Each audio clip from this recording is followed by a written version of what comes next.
Hello, it's Zoom, motherfucker.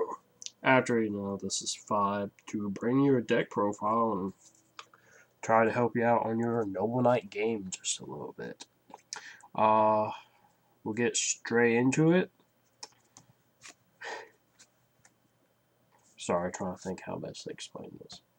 I'm going to show you the deck and the extra deck, and I'm going to explain some things to help you understand why you may be having difficulty with your local metagame, or just in general. Uh, First of all, one Noble Knight, one Noble Arms, Guinevere, Queen of Noble Arms, because you don't need more than two. If you're in a position where you feel like you have to have two to compete, you're doing something wrong. You only need one because you can only equip her once per turn. Though if you do have multiples equipped, it is really nice, but there's almost never a situation where you're like, man, I wish I had two Guineveres on the field equipped right now. I mean, it's just win more. That's all. Having two is win more. Unless your opponent is running banish stuff, then it doesn't really matter. I mean, that's the only time you want more. Triple Merlins, because honest and truly, he, as much as a bane to your existence as he can be, he is also he adds consistency and he can be a bane to your existence. If you open up with him and Noble Arms, you're praise Jesus. If not, well, he just kind of sits there depending on whether or not you run Black Lancelot or if you want to summon something else. So, I love him and I hate him because you can only summon Noble Knights the turn he is summoned. So, don't think about don't think about soul charging him back and like, oh, I'll tribute. Nope. Though he is great for OTKing your opponent. It's like great for OTKing your opponent. Double Brothers, because the recycling ability is just so powerful. Somebody's texting me. Brothers, 24 defense, able to spam other Noble Knights from your hand to the field and just recycle stuff. I've actually just stalled games and won because of them, because I'll just summon one, drag another Noble Knight that can't do anything. Recycle 3 cards in my graveyard, overlay for kings, and just keep beating. And, like, okay, destroy your king. I'll summon the other brother, recycle the first one, and just, yeah. Just a really good card, despite the fact that you can't summon anything except Noble Knights. One Grouse had, because random OTKs are great, and that mid-game just put Gwaine back to your hand for any exceed you need is very important and very good. It's like one of. It won't get in the way. Noble Knight Bedwyr, because, well, he'll send no arm from the deck to grave, and you can move no arms on the field. He's not really that great of a monster, but if you open up Madrat or Merlin with only a non-re-equipable equip card, he will allow you to make king play turn 1 and just have something better than nothing. Which, honestly and truly, against Quilloff, summon Madrat, equip Excalibur, summon him, and bash wherever, or send wherever equip spell you need to grave, and go into rank 4 king, set something back row. Really just gives you so much versatility against Quilloff, so you can like destroy your back row my turn and just do more stuff. Double Boars, mandatory at 2. 3 is really nice. I actually prefer 3, but this is a bare bones deck profile. I'll explain once I get to the end. So 2 boars, thin out your deck and do everything you need. Triple Madrat, because he grabs boards and allows you to set Sacred King turn 1 or do other shenanigans.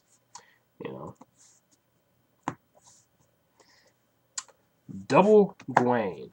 I have double Gwaine because triple Gwaine is not very good right now because you have less pseudo-normal Noble Knights in the deck, but these allows you to just drop any exceed monster, rank 4s you want. It's like these are very important, very good, and they allow you to really just recover from possibly bad hands because you can make really cool combos. On to spells. Double last chapter, some people swear by 2. I like, or swear by 3. I like 2 because they are very recyclable with brothers because they say Noble Knight in the name. So X Saber, XX Saber. You can do whatever. By the way, Bedwyr cannot grab Noble Arms in the graveyard. His effect allows you to move one Noble Arm on the field to another appropriate target on the field. So there'll be misunderstanding yet. For the Noble Arms, douche. 1, 2, 3, 4, 5, 6. Plus queen makes 7, which is honestly the magic number. It's like 1 queen, then 1 each. 1 each of the re-equipables and 2 Excalibur. I honestly cannot recommend running more than 1 copy of any of these, except... Actually, let me rephrase that. You can run more copies of these, but if you're going to run an extra copy of any of them, either Arthur, Caliburn, or Destiny. Not Gallatin, because it's kind of pointless. And you can only have 1 on the field at any given time. I mean, having 2 Destiny makes sense if you want added protection. Caliburn, if you want added life points to guarantee that you get your life points going up higher early. Or 2 Arthur if you just really want to mess with your opponent's back row. Honestly, I like the idea of double Arthur against Satella Knights and Burning Abyss, because once they throw Dante on the field, just equip it, pop their back row, he loses 500 permanently unless he gets reapplied to the field. Excalibur's 2 is minimum. 3 is great. I like 3, but I'm going with 2 because right now it's a little bit less consistent. So, Foolish Burial, because sending Queen or Merlin or a Egwene to graveyard allows you to just do some plays. In fact, you can send Madrot if you already have a Noble Arms engraved. You know, summon Bedwyr, send Noble Arms, next turn Foolish Burial, send Madrot, and then activate last chapter and go off. Or if you just have Madrot do a thing, Foolish Burial, send Merlin to grave, attack, banish Merlin during battle phase, overlay into Sacred King, attack for game. So, triple reinforcement because utility, grabbing everything you need to add more consistency, and triple MST. This is a 30-card deck profile. The reason that is only 30 cards is because the remaining 10 depend on you and your locals. This deck can do... This is a solid Tier 2 deck that can compete with every deck in the game except for the most broken decks, which are Tier 1. Burning Abyss, Satellas, and Quill-Offs. I mean, it can compete against them, but the problem is your main deck choices, your typical choices for the deck, are going to have an extremely difficult matchup. Therefore, you have to side deck stuff that deals with the problems. You go against a bunch of, if you're dealing with tons of back row hate, which is Satella Knights and Burning Abyss. These are your best friends. Trapstone as well. I did fetch Trapstone out. I'm not a big fan of Trapstone, but Royal Decrees and Forbidden Lances help you. Shaddolls, you don't have much difficult matchup, but Forbidden Chalice do a lot to help you. You can run an extra last chapter. Depending on how things go, you can run those for extra support that helps you out. Dryson is not bad. I don't like it main deck. Fact, where are they? Oh, here they are. Really great choices against Satella Knights and Burning Abyss. Max Seas and Flying Seas, because they're going to special summon, and when they special summon, you draw, and you might pull the Flying Sea, and you just float on their side of the field before they overlay, and you just stop them mid-sentence, or you screw them over. Book of Moon's kind of good. Mind Control, against Satella Knights allows you to take one of their things and screw them over. Or just grab Dante and be an asshole to him. Dimensional Fissure doesn't really affect us. Kaiser Coliseum, if you really want to play Protect the King, which is not the best build. Soul Release. Shadow Imprisoning doesn't really affect us, nor does Light Imprisoning, because they negate effects that activate. And the Madrot, Boars, and Growlsahad. Madrot and Boars, when it comes to Light Imprisoning, change from light normal types to dark level 5 attributes, is a continuous effect, so this can't negate it. Or Light Imprisoning can't negate it. Give you a heads up. You could also run the standard traps for stuff. So, honest and truly, it's like you can run 3 upstart goblins. You could run. The last 10 cards are up to you in your meta. That is literally the point. It's like the core of the deck is perfect, but in order to compete against the stuff that's going to give you great difficulty and screw you over, you have to build your deck according to the environment that you're competing in and your personal style. It's like the way you play the deck. This is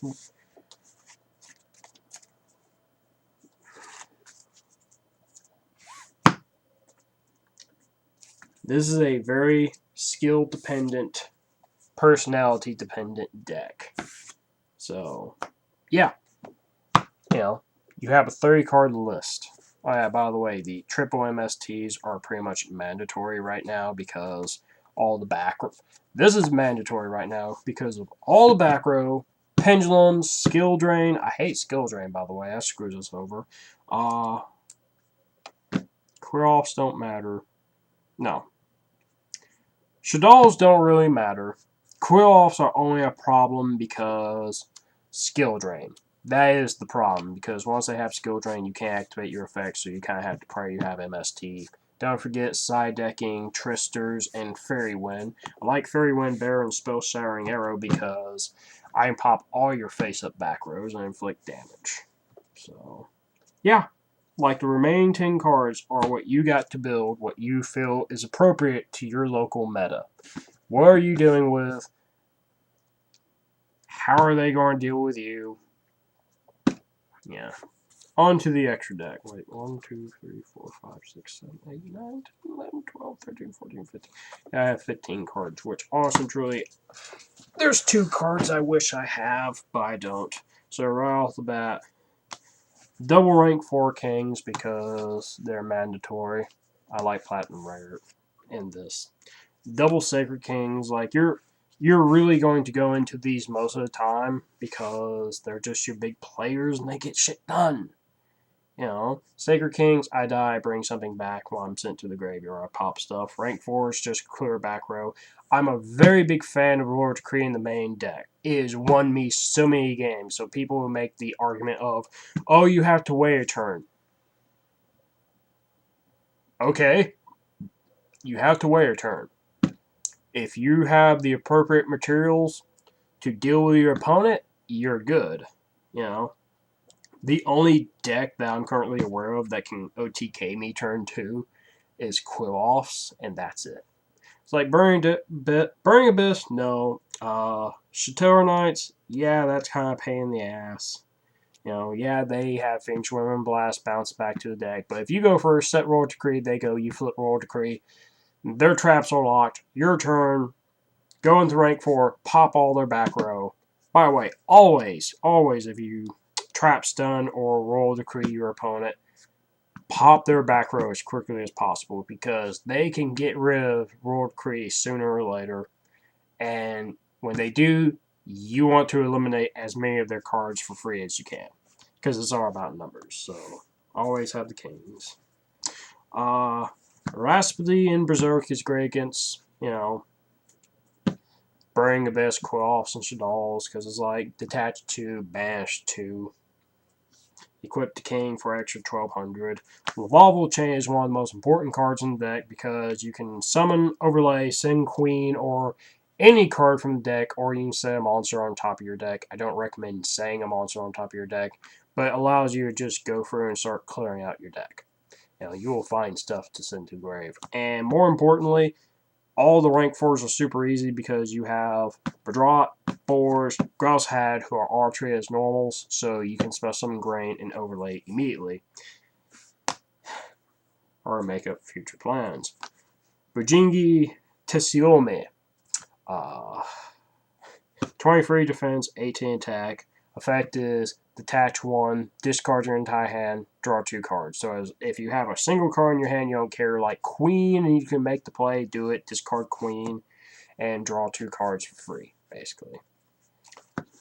Exciton Knight, it's really well, my opponent has tons of back row, my opponent has tons of shit.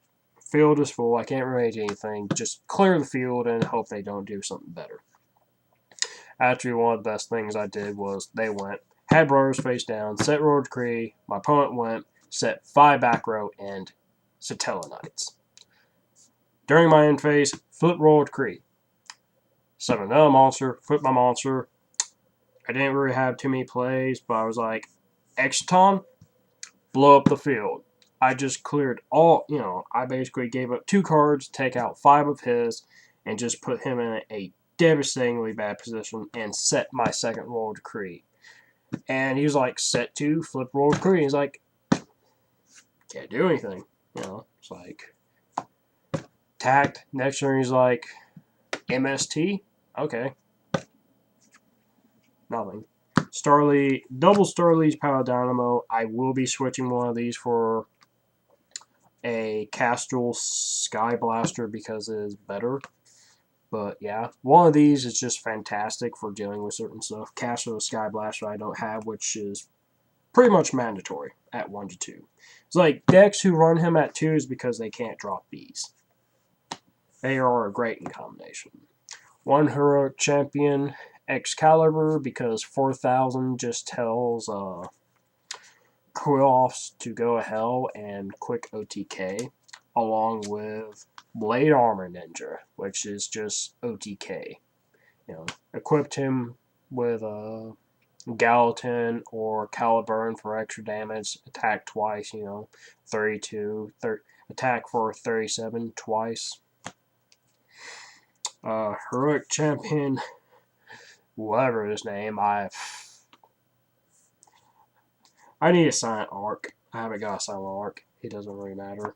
A lot of people look at these and are like, don't really understand, but truly, number 61 Volcasaurus wins you games. Just randomly wins you games. Like, my opponent had Blackluster Soldier on the field. Summon Bedrot, summon Boars, had 2 level 5s, overlaid for Volcasaurus, detached, pop Blackluster for game.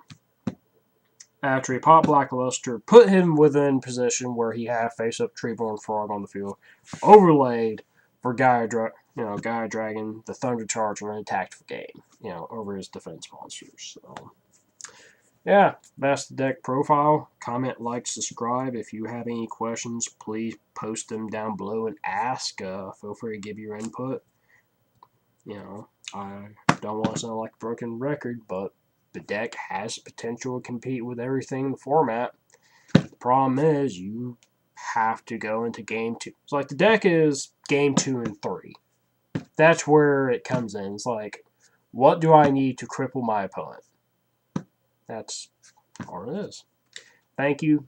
Hope you have a blessed day, and want to thank everyone who's been around since the beginning. Thank you.